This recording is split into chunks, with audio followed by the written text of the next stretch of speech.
Hari ni kita akan pergi ke Temeloh. Alright, bersama kawan-kawan baru. Aku akan tunjuk aku punya perjalanan daripada BSP Gombak pergi ke Temeloh. Temeloh ke mana aku tak tahu, aku pun ikut je. Duration daripada BSP Gombak pergi Temeloh rasanya dalam sejam setengah macam tu lah.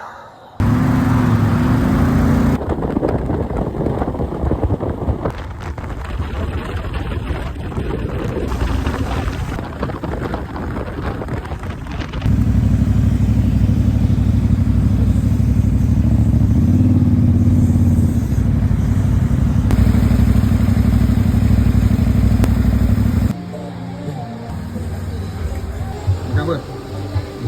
Koyak lah. Sampai Temeloh. Sampai dah dekat Temeloh. Okey, ni kawan baru saya. Nama apa? Faiz. Tak ada baru sangat. Tak baru sangat. Okey Faiz, nak motor apa? Zontes 350D made in China. Berapa lama dah pakai? Setahun lebih. Sebab apa beli motor ni? Laju. Okey, Selesa.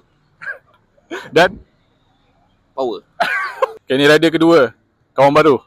Okey, nama apa? Shuib. Okey, motor apa? Versys 650. Dah berapa lama dah pakai? 3 tahun.